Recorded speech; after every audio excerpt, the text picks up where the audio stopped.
मुझे पूरा विश्वास है कि आपको यह विशेष कहानी सुनना बहुत अच्छा लगेगा जो मुझे कुछ समय पहले एक श्रोता से मिली थी, क्योंकि यह वास्तव में बहुत दिलचस्प और हास्यपूर्ण है। एक दंपति अपनी 30वीं शादी की सालगिरह और अपनी 60वीं जन्मदिन मना रहे थे, तो वे इस खास साल का जश्न मनाने के लिए एक सप्ताहांत के लिए समुद्र तट पर ड्राइव करके गए। और जैसे ही वे समुद्र तट पर टहल रहे थे, अचानक एक अच्छी परी उनके सामने प्रकट हुई और महिला से बोली, खैर, आपकी 30वीं सालगिरह के सम्मान में मैं आपको एक इच्छा पूरी करने का मौका दूंगी। महिला ने कहा, मैं चाहती हूं कि मैं दुनिया भर में घूम सकूं और सारी अद्भुत जगहें देख सकूं। परी की छड़ी घूमी और महिला को उसकी विश्व यात्रा पर तुरंत भेज दिया गया। फिर वह अच्छी परी आदमी की ओर मुड़ी और बोली, यह तुम्हारा 60वां जन्मदिन है, तो मैं तुम्हें भी एक इच्छा पूरी करने का मौका दूंगी। आदमी ने कहा, सच कहूं तो मैं चाहता हूं कि मेरी पत्नी मुझसे 30 साल छोटी हो। परी ने भौहें चढ़ाईं और फिर बोली, ठीक है, जैसा तुम चाहो। उसने अपनी छड़ी घुमाई और आदमी 90 साल का हो गया। मेरी नजर में उसे वही मिला जो उसका हक था। क्या आप जानते हैं उस कहानी की सीख क्या है? वैसे मैं अच्छी परियों में विश्वास नहीं करता, लेकिन फिर भी सीख क्या है? सीख यह है कि जो भी इच्छा करो, सोच समझ कर करो। अब अगर पौलुस के समय का कोई औसत यहूदी व्यक्ति एक इच्छा मांग सकता, तो मुझे लगता है कि उनमें से कई अपने राष्ट्र के संस्थापक अब्राहम जैसा बनना चाहते। और इसका कारण यह था कि वे सोचते थे कि पिता अब्राहम स्वभाव से ही धर्मी थे। और मुझे आपको बताना है, उनकी यह इच्छा गलत चीज की इच्छा थी। तो आज जब हम रोमियो 4 में आगे बढ़ते हैं, पौलुस उसी इच्छा को संबोधित करने जा रहे हैं और यह यहां एक सवाल से शुरू होता है, एंड। तो फिर हम क्या कहें कि हमारे पूर्वज अब्राहम ने शरीर के अनुसार क्या पाया? अब पौलुस यहां क्या करने जा रहे हैं? वह अब्राहम का उपयोग एक प्रमुख पुराने नियम के उदाहरण के रूप में करेंगे, विश्वास के द्वारा धर्मी ठहराए जाने के सिद्धांत को समझाने के लिए। लेकिन अब्राहम ही क्यों? क्या पुराने नियम में और भी विश्वास के पुरुष नहीं थे? हाँ, बिल्कुल थे।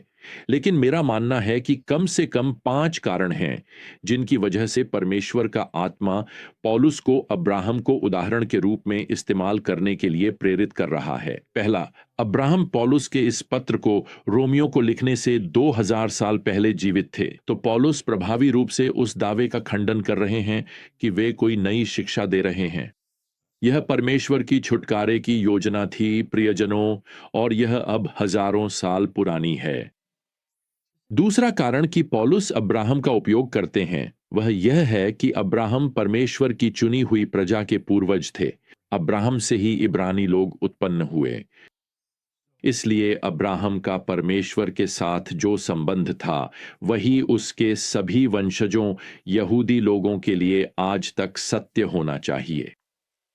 अब तीसरा कारण कि अब्राहम उद्धार पाने धर्मी ठहराए जाने का आदर्श उदाहरण है, वह यह है कि उन्हें परमेश्वर का मित्र कहा जाता था। आप जानते हैं, बाइबल में 3 बार 2 इतिहास, यशायाह और यहां तक कि याकूब की पुस्तक में भी अब्राहम को परमेश्वर का मित्र कहा गया है। आप जानते हैं, मुझे यह सोचकर आश्चर्य होता है कि आज हम सब इस बात में उलझे रहते हैं कि हमारे दोस्त कौन हैं। किसी के पास कोई मशहूर दोस्त होता है और हम सोचते हैं, वाह, वह तो वाकई खास बात है, ऐसा दोस्त होना तो बहुत खास होगा। तो सोचिए, अगर आपको परमेश्वर का मित्र कहा जाए तो कैसा लगेगा? और वैसे यूहन्ना 15:14 में यीशु कहते हैं कि जो भी उनका अनुसरण करता है वह उनका मित्र है। चूंकि यहूदी लोग अब्राहम को परमेश्वर से मित्रता पाने का उदाहरण मानते हैं, तो उन्हें यह समझना जरूरी है कि अब्राहम परमेश्वर का मित्र कैसे बना, और यही बात पौलुस अब प्रकट करने जा रहे हैं। अब चौथा कारण जिसकी वजह से मुझे लगता है कि पौलुस ने अब्राहम को उदाहरण के रूप में चुना, वह यह है कि पुराने अब्राहम को यहूदी राष्ट्र में विश्वास का आदर्श माना जाता है। अगर पौलुस दिखा सकते हैं कि अब्राहम व्यवस्था का पालन करने से धर्मी नहीं ठहराया गया, तो स्पष्ट है कि कोई भी व्यवस्था का पालन करके धर्मी नहीं ठहर सकता। इसके साथ पांचवां और अंतिम कारण अब्राहम को विश्वास से धर्मी ठहराए जाने का उदाहरण बनाया गया है। अब्राहम को धार्मिकता थी। प्रेरित पौलुस के समय तक यहूदी लोग मानते थे कि अब्राहम परमेश्वर का मित्र इसलिए बना क्योंकि वह इसका हकदार था। मेरा मतलब है, वह पहले से ही ऐसा धार्मिक व्यक्ति था।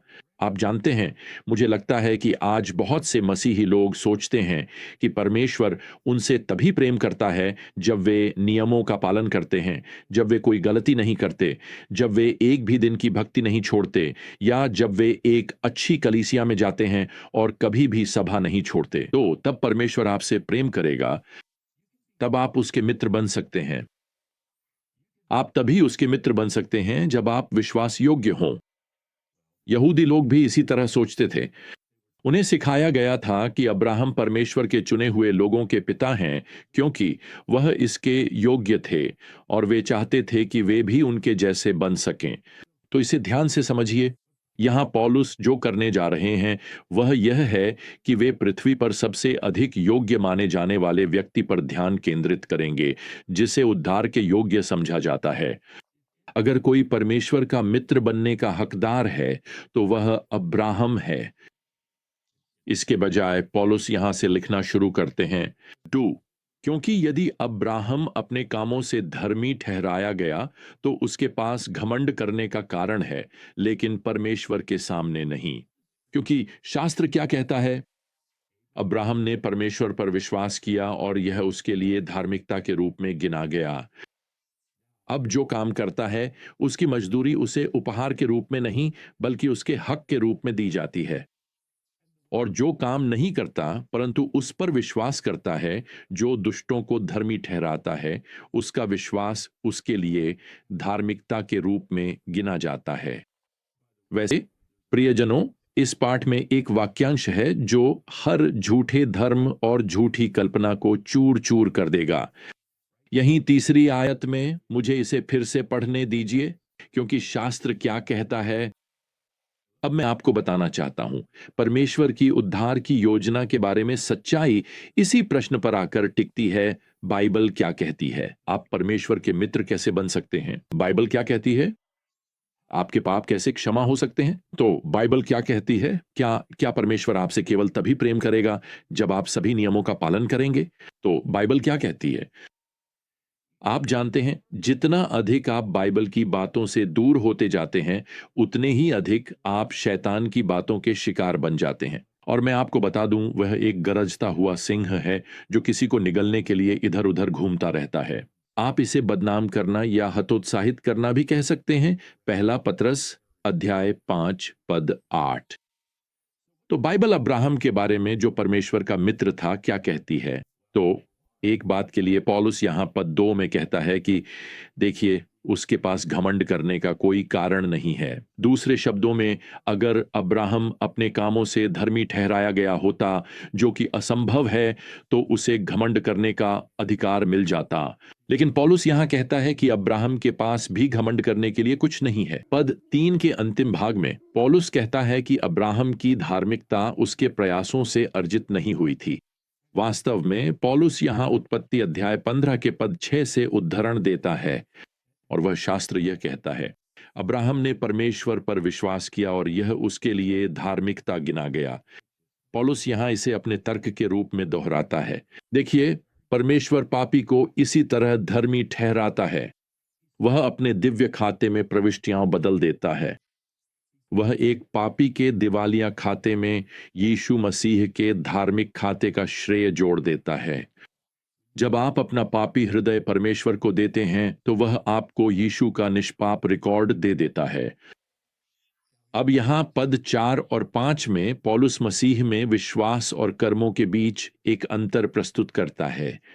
वह लिखता है, अब जो काम करता है उसकी मजदूरी उसे उपहार के रूप में नहीं बल्कि उसके हक के रूप में गिनी जाती है।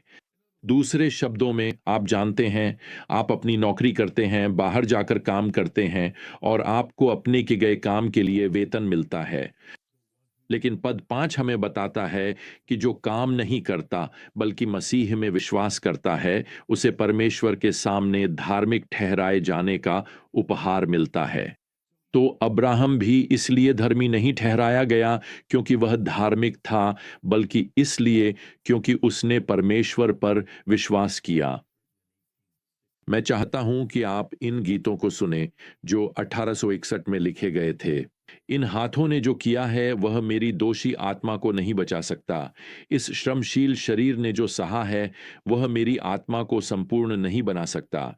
मैं जो महसूस करता हूं या करता हूं वह मुझे परमेश्वर के साथ शांति नहीं दे सकता।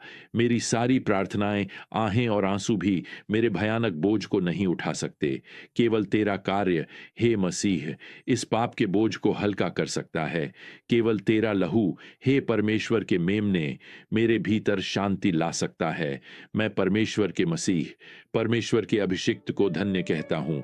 मैं दिव्य प्रेम में विश्राम करता हूं और बिना डगमगाए हुए होठों और दिल से मैं इस उद्धारकर्ता को अपना कहता हूं।